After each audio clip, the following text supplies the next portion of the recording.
தமிழ்நாட்டில் பாஜக சித்தாந்தம் எடுபடாது என திருவள்ளூர் மக்களவை தொகுதி காங்கிரஸ் வேட்பாளர் சசிகாந்த் செந்தில் தெரிவித்துள்ளார்.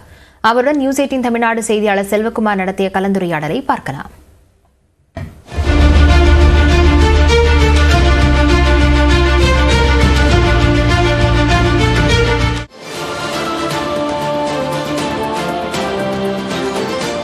இந்த திருவள்ளூர் தொகுதியினுடைய மிக முக்கியமான பிரச்சனை என்ன, நீங்க அதை ஃபோக்கஸ் பண்றீங்க?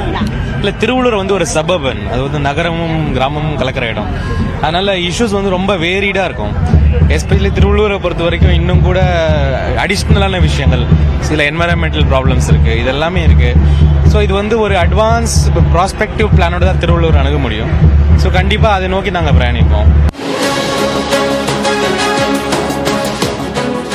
பாஜகவோட வியூகம் அப்படிங்கறது வடநாட்டுல அது ஒரு சாத்தியம். பாஜகவின் சித்தாந்தம் தமிழ்நாட்டிற்கு எடுபடாதுன்னு நீங்க ஏற்கனவே பேசியிருக்கீங்க. என்ன காரணம்? எது நல்லது, எது கெட்டது, யார் நல்லது சொல்றாங்க, கெட்டது சொல்றாங்க, சமூக நீதியோட இம்பார்ட்டன்ஸ் என்ன, இதெல்லாம் புரிந்த மக்கள்ன்றதுனால இங்க அவங்க இதெல்லாம் வலிக்காது. இந்த பாஜக வளர்ச்சி அடைந்திருக்கு, மோடியினுடைய அடுத்தடுத்த தமிழ்நாட்டு வருகையும் ஒரு வாக்கு வங்கியா மாறும் அப்படின்னு பாஜக தரப்பு சொல்றாங்க. நீங்க எப்படி பாருங்க? இல்ல, அவங்க ஆக்சுவலா இங்க வர்றது நார்த் இந்தியால ஒரு படத்தை காட்டுறது தான். இங்க சவுத் இந்தியால எதுவுமே இல்லை அவங்களுக்கு.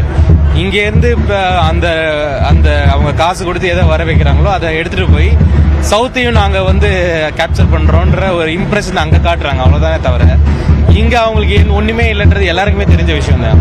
கச்சத்தீவு விவகாரத்தை பொறுத்த வரைக்கும் ஒரு தேர்தலுக்கான திசை திருப்பும் முயற்சின்னு எதிர்கட்சிகள் குற்றம் சாட்டுறாங்க. ஆனா இல்ல, அதை திருப்பி எடுக்கக்கூடிய ஒரு முயற்சியை தான் நாங்க எடுத்திருக்கோம். அமைச்சர் ஜெய்சங்கரும் இலங்கையோட பேசிட்டு இருக்காருன்னு திருமதி தமிழிசை வேற சொல்றாங்க. எங்க 10 வருஷமா ஒன்னும் பண்ணல. எலெக்ஷனுக்கு முன்னாடி தான் கச்சத்தீவு வருமா? எலெக்ஷனுக்கு முன்னாடி தான் உங்களுக்கு பெட்ரோல் டீசல் விலை ஏறி இருக்க தெரியுமா? கேஸ் விலை இருக்க தெரியுமா? எவ்வளவு தேர்தலை நம்ம இதை பாக்குறோம் அவங்க பண்றத.